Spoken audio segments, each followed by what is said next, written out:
Poetry Slam. How we doing tonight? We all right? Alright!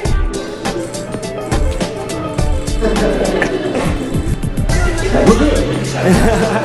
Invocation. When I was in school, I used to sport a shack.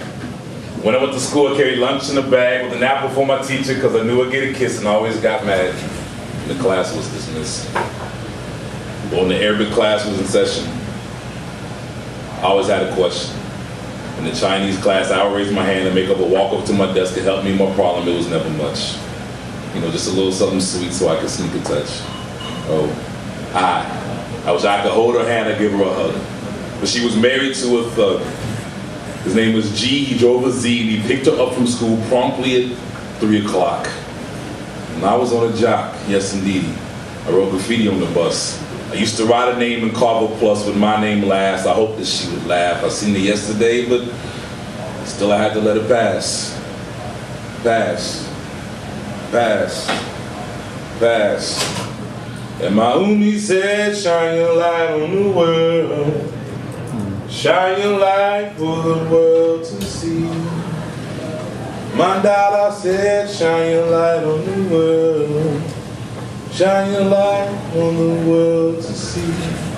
I want my people to be free, to be free. I want all people to be free, to be freedom. Freedom. People, freedom.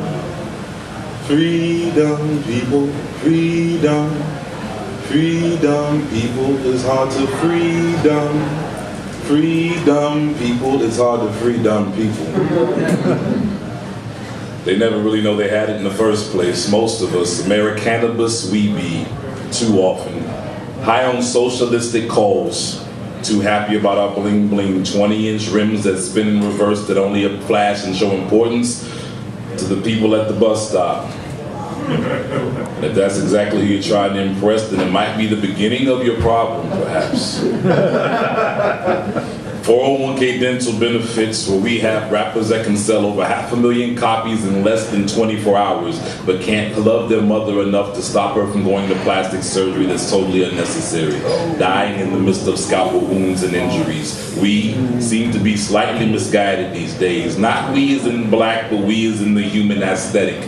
This cultish cult that we call ourselves, running about on 4 legs, refusing to become a grown-up horse, this black stallion having more in common with Old Yeller than we do anything else.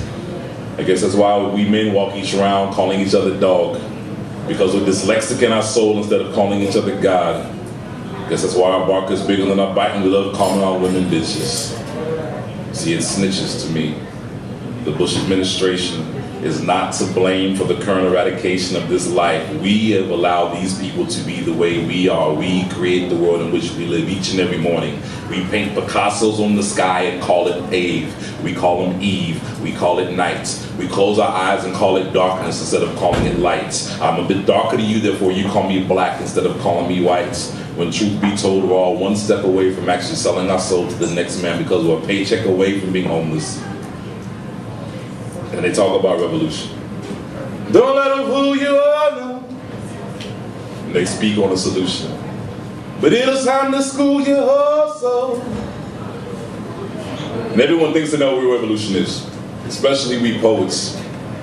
You'll hear typically at least 5 revolutionary poems per average poetry night, per venue, per night of the week, times each capital across the world. That equals about 5 million poems a day that are full of shit. See, there is a revolution.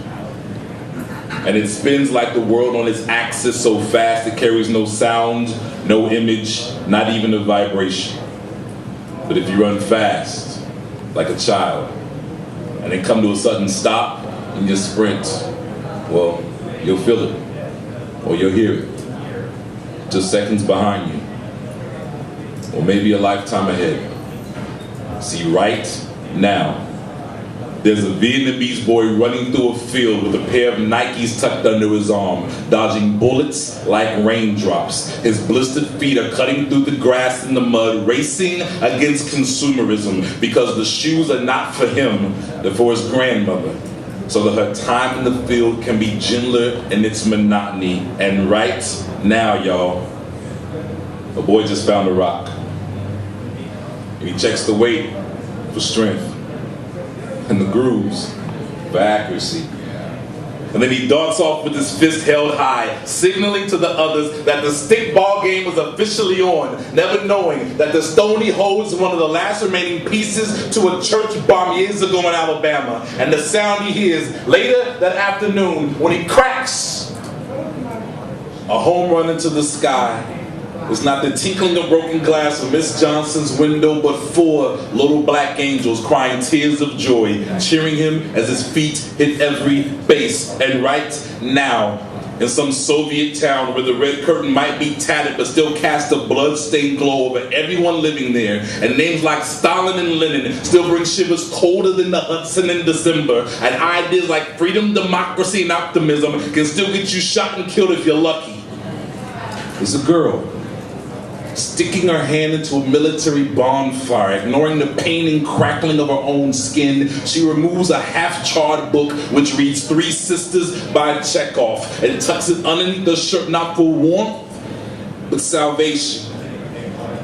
Right now, a crackhead waited 10 minutes before going to cop and tells himself, please God, tomorrow, I'm gonna shoot for 20.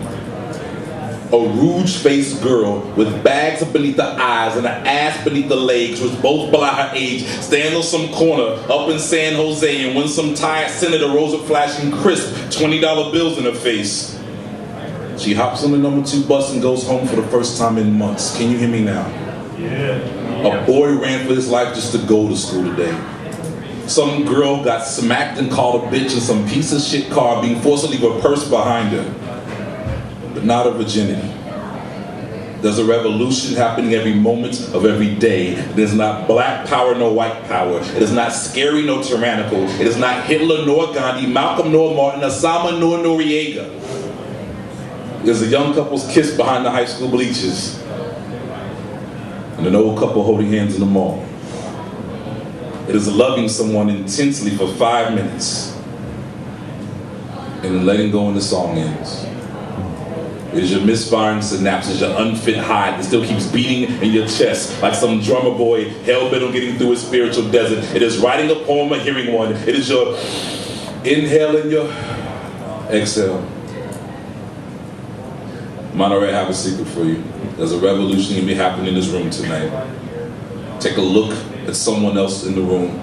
See the battle being fought in their eyes, and recognize that it's the same war being fought inside you.